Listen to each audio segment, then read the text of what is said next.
But at the end of the day, when you do anything that's significant in your life, no matter what you do, whatever your due diligence is, at the end of the day, it's still a leap of faith. You have to be ready to take the jump. And I was fearless.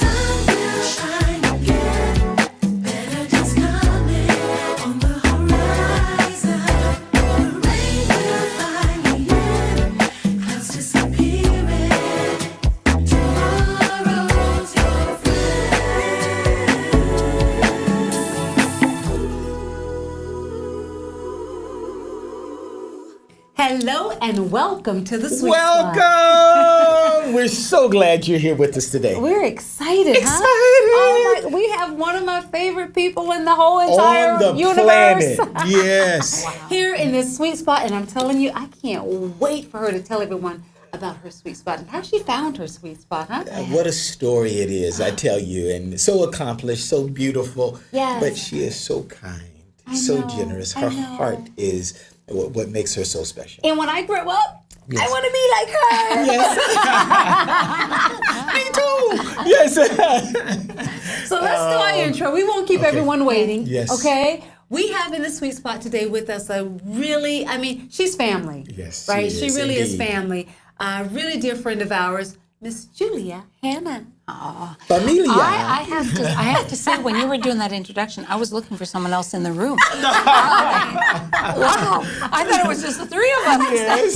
Oh my gosh. Welcome to the Sweet Spot. Well, thank you, and you We've know been trying I'm to get thrilled. you here in the Sweet Spot for a long time. Well, you know, I love. You're a busy woman. I'm busy, but I love when you said that.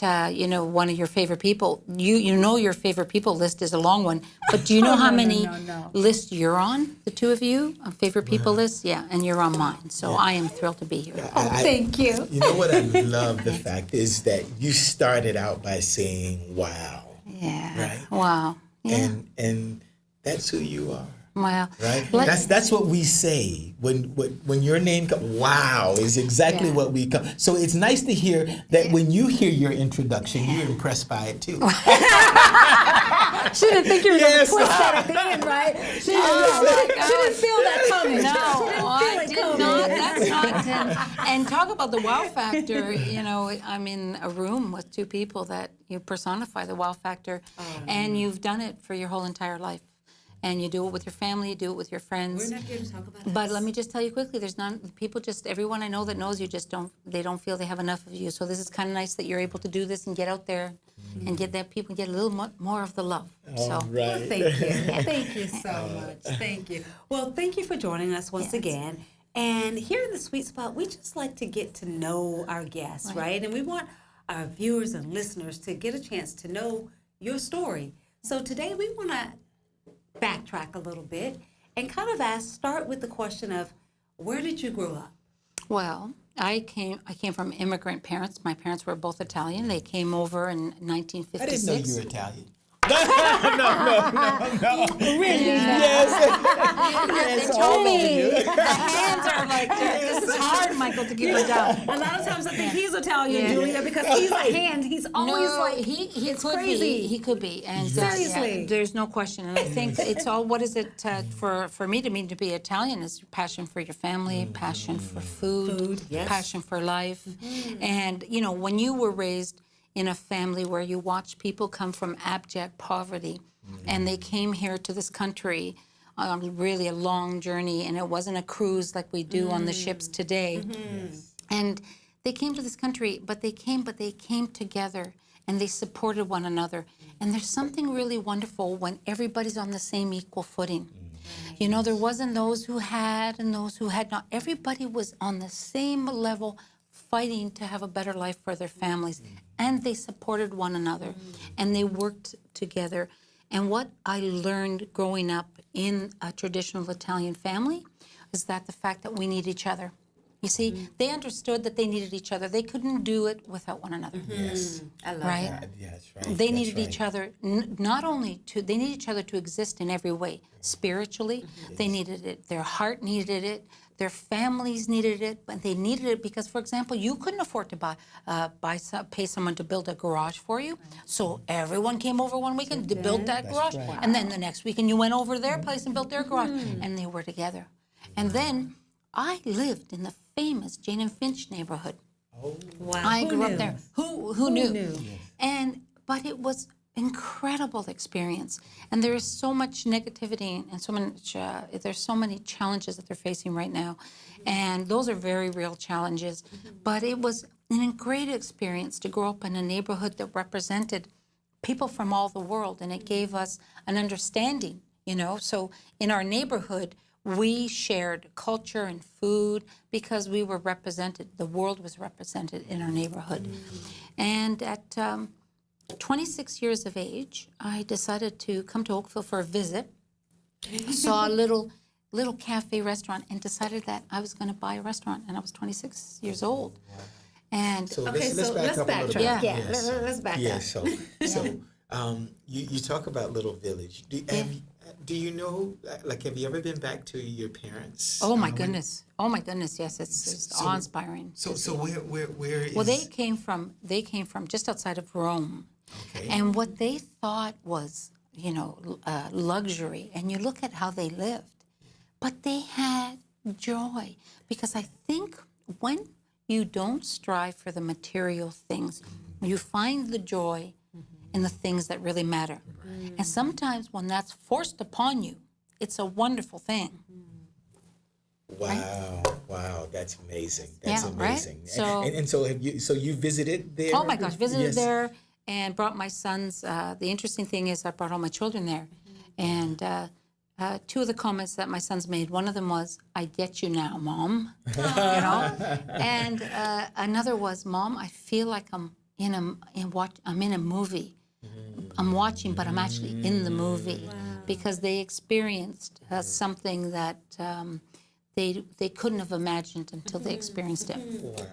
And was the love and the acceptance and family. Like they understand that culturally, they understand that no matter what, you need family. You need to be sitting at a table. And they stop whatever they're doing to get together. And that's what we want to do here, but we find our lives are so busy. We've always got something to pull us away, right? And we look around us, and everyone around us is running, and so we don't have the support systems to stop, because if we stop, we feel guilty. Because we should be doing this, we should be doing that, and someone else is going to come pass you by. Well, they just inherently in their DNA, and it's not just the Italian culture. There's so many cultures: the Japanese culture, the Chinese culture, the Indian culture. They have ingrained that you must gather together, because nothing means anything. And what brings people together better than Food. Amen. Especially your food. and your food? Do you remember? I still talk about that meal that you made at your place, and there was a football game, and you guys were all gone, and I kept gone, and oh my! And that was before we started doing the healthier versions, and that's why that was why I think it was the macaroni and cheese I got for months after that. I'm a chef, and I've got one of my sons saying, "Mom, can you maybe call Diane and ask her how she made the?" I'm the chef. I love it. Oh, that's great. Yeah. So you talk about buying a restaurant at 26 years old, but can you back up and what were What got you to that a couple point? of the things that your parents taught you that made you secure enough, that prepared you, gave you the vision, the foresight for? I think they taught me the art of survival, of knowing that you can do it, because if you work hard, we can romanticize everything. And it's just such a nicer way to do it when we romanticize and passion and love. But work ethic is like a big thing, because you can have a great dream, but if you can't physically work it every day, that dream soon can become an albatross. Right. And you don't even know why. It's just sheer hard work. They taught me hard work. They taught me that if you want it, you need to get it yourself. Right. They taught me that do not burden anyone with what you want. You have to make it happen for yourself. And I watched as they lived without, but they lived without, they struggled without like honestly, Diane, I think now on Rosethorn Avenue in Sinclair, because that's the first house we lived in, Sinclair and Dufferin area on Rosethorn Avenue. And when I think of their closet, whoa, I couldn't even get like a half day's wear in that closet, right? And they had their whole everything wardrobe in there. And guess what? If you asked them then if they thought they were missing anything, you know what their answer would be? What, are you crazy? Because they had food on the table. And look at the work that you've done and what you've seen in your travels and your charitable work. You know, the gratitude is a gift. If you can have gratitude, you have a gift. And they had gratitude that they had food on the table and there weren't bombs going off. Because, you know. You said something really impactful there, so I want just want to back up to make sure people heard it, because today we associate success, right, with the stuff you have, right, and you got a bigger home, you have this, and I love how I love it when you said, I watched them do without. Right. Yeah. Right? Not with. I didn't watch him grow into buying this or getting a bigger this or more of this. You said I watched them do without, and that's what was so inspiring. And it was inspiring because if you see my father now, I'm very lucky. I'm 62. My mother's 80. She was very young, and my father's 82. And their garden. If you see my father's garden, he still has a garden that feeds them for months. But because they learned to do without, he's an environmentalist without even knowing he's an environmentalist because he has barrels that collect the rainwater because they grew up in a time that you just didn't waste water, right? And so he still has barrels that collect rainwater that feed his garden, so he's never taken a hose and whatever because they were raised with that. It's hard. How do we impact that on our children? Are you kidding me? You know, forget our children. How can he teach me that? Exactly. Yes. But you know, because they understood that these things mattered, and they were taught the skills. Because even if we wanted to go back to that, we wouldn't know how. We have a healthy family. We have a garden, a part of our not-for-profit Healthy Fam. We have a garden here in Oakville that was donated by a group of wonderful people. Now, I just thought I was just going to get a garden and get all the kids down there. We're just going to dig in and we're going to plant those seeds and then we'd be having, tomatoes and corn. I grew rocks. I realized, oh my goodness, there's a real skill. And I had to call my father and go, Dad. And he comes to the garden and goes, what are you going to grow here? And he really, he said the soil because you didn't go deep enough. And you got to turn it because there was clay underneath. And he comes in. The next year, it was just vibrant, full of tomatoes and zucchini and cucumbers.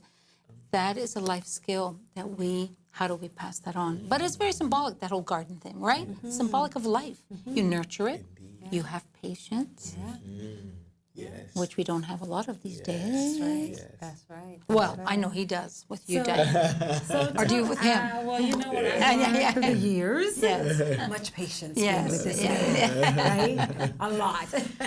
But it's worth good. it. It's all good. Exactly. It's all good. So, Julia, tell us, was there any schooling that led you to the culinary world? Did you watch your family, being around food all the time? And I know, you love to eat, I love to eat, I love food. What?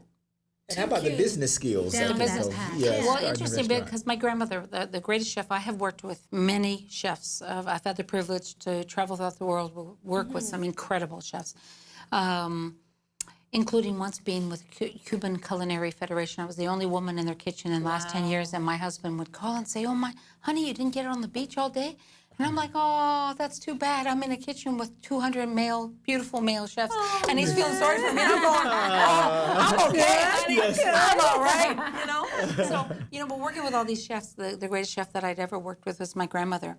And the reason we have now a Nona wall on our restaurant, and by the way, I think it's your mom that's on. Is it your mom that's on? Diane's your mom.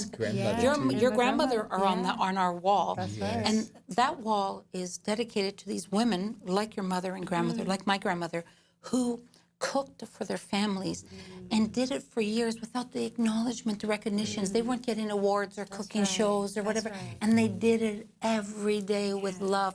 Those women, you know, were needed and should have had more gratitude from us. But we took it for granted because they made it look so easy. Right. They made it look so easy. And you said did it every day. Every day, Michael. With love. With love, Wow. Michael. And at the end of the day, watching her, first time I was lucky that she lived long enough to see me in my first restaurant. She walked into my kitchen. I've got my chef whites on. I've got all the sauces going. It's the beginning of the week. She walks in, she shakes her head, and she walks out, and I went, no, what's the matter? Are you upset? And she goes, Julia. She goes, you're so smart. Because you're going to make money cooking. Right? Because think about the thousands and thousands of meals that she made. And she never brought a bill to the table, right? I love how you said your teacher, your chef, was your grandmother. Oh, yes. Like I totally relate to that because growing up, you know, people ask all the time because I love to cook, as you know. Right, I know. And I'm always asked like, who taught you how to cook? Why do you love cooking and what?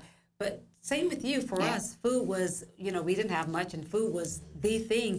But my mom, she took me in the kitchen, and the way she taught me how to cook, like it's something that's with me for the rest of my life because there was no recipes back then, right? She didn't go by recipe. It was all just, okay, well, I'm going to use a little this. And then she would take my hand, and she would tell me to feel it. See, close your eyes. She would say, close your eyes. Now feel how the batter is. Does it feel heavy? Does it feel thick? Does it feel light? Like that's how I learned how to cook. I felt things. I didn't. So when people ask for a recipe, I'm like, I don't. But that's pure. That's pure passion. I forced my mother to give me a recipe to these famous cookies she makes, and I made her write it out. So I get this recipe finally. Well, there's no sugar or flour, and I go, Ma. I phoned her. I said, Ma. What about the sugar or flour? Like, how much are you supposed to put in here? I know there's almonds and eggs and what. She goes, you put in what you need. That's so, you know, okay, thanks, Mom. It's by the feel, it's by the touch, and to me, that's a real chef. Well, it's a real chef because I think that, and I really believe this. First, one of the things that my grandmother truly believed, and probably the reason why I love the two of you so much, she never trusted anybody who didn't like to eat. People that were afraid of food. We're not talking about people who have health issues. Great friends. Not people who had health issues, but she felt that people that were afraid of food, that didn't enjoy food, had internal struggle. Wow, that's And interesting. I followed that my whole life. When she first told me, I'm like, what are you talking about? What do you mean? But as my life went on and I started going, whoa, I get it. Because that internal strife. Because people who enjoy life, embrace food. She believed that if God gifted you with health, then good health came a good appetite. You were blessed, right? And people who couldn't enjoy that were struggling. And you don't know what that struggle is, and you needed to be wary of that struggle.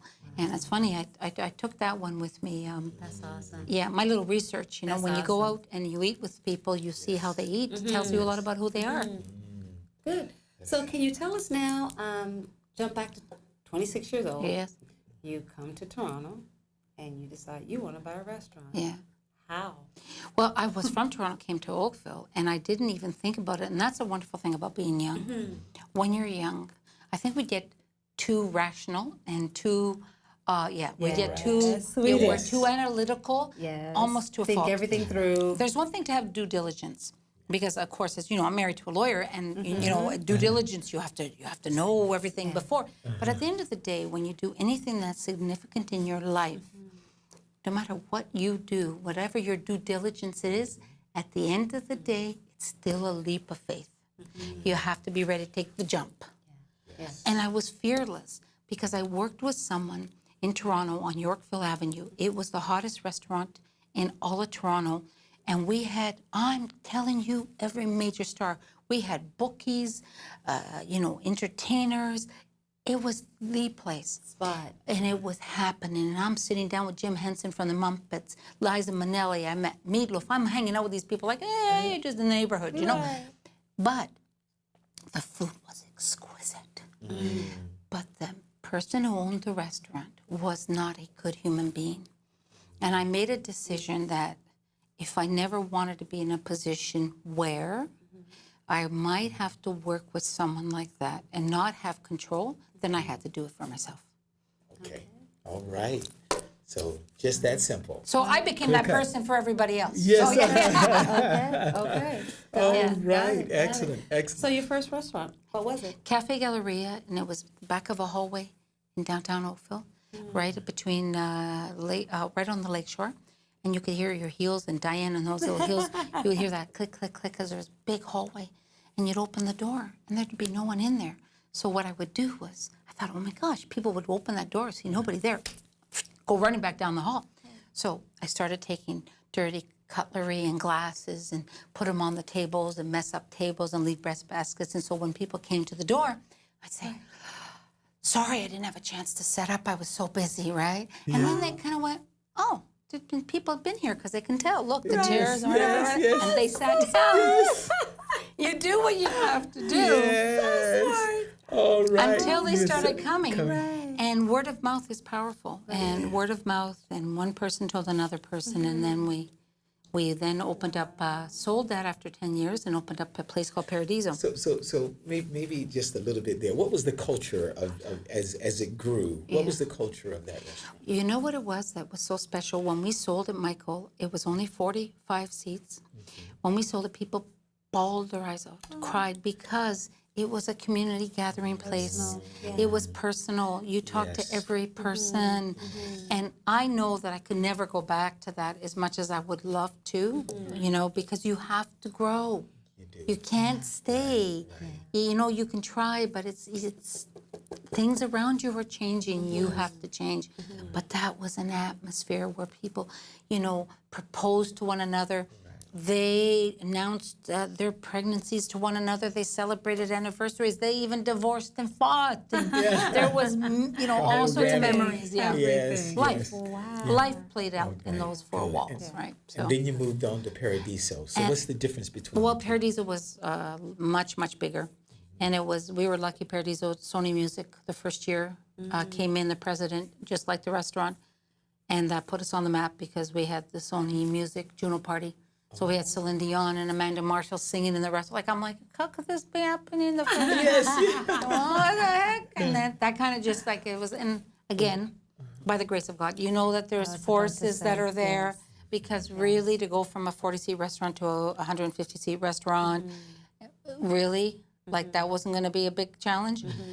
And it came together. And How close were they together? they were just down the street from one another. Okay. So, Yeah. So you had a lot of the same clientele. Yes, that and we came just over. we grew that, but it was very memorable. You know, when you feed people, you connect with them, right? And that's what I miss the most, is that when you get bigger and busier, you just don't. Oh my gosh, who am I talking to?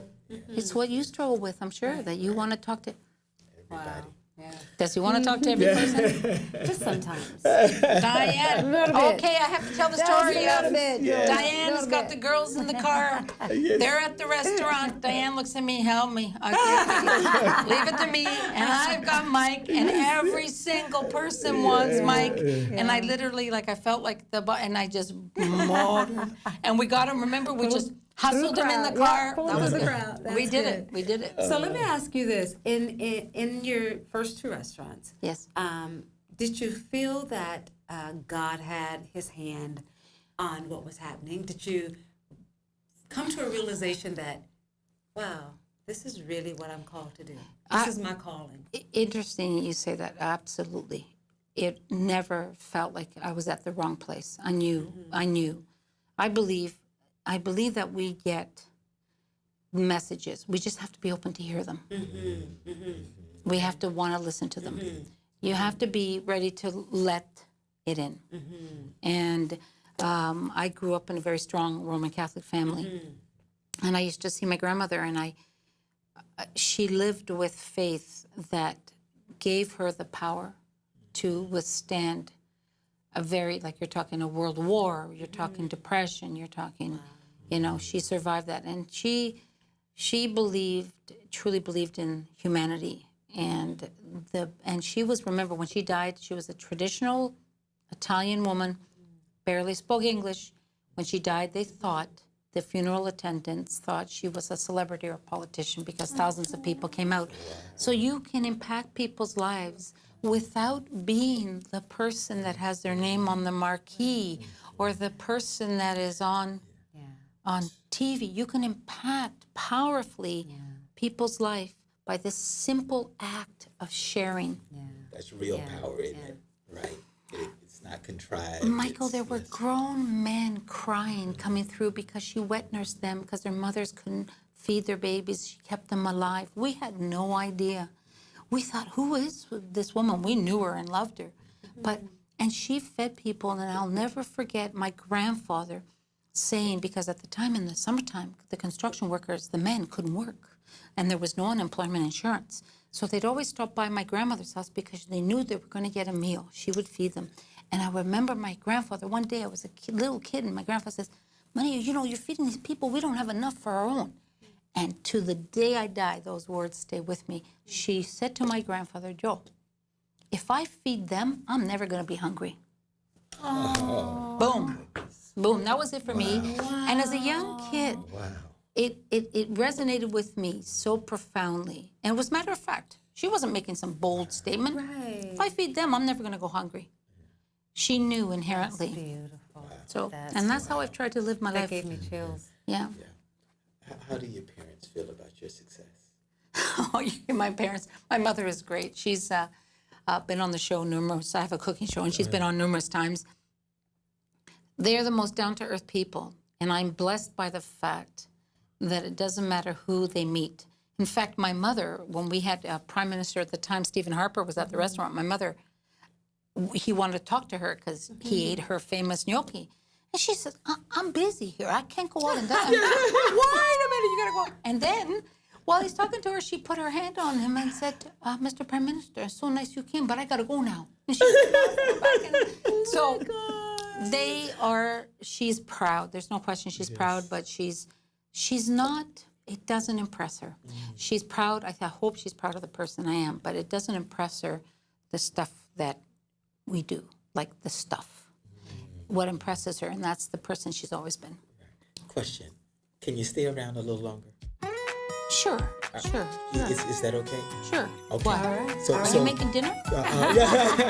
Maybe. We'll have to order in from Julie's. Yeah. So thank you so much for joining us on the Sweet Spot. It was wonderful. We will be right back. A spectacular story. We want to ask you a few more questions. Absolutely. Okay? Are you kidding me? Any time spent with the two of you. Absolutely. Thank you so much, Julia. And until next time, stay in your sweet spot. Woo!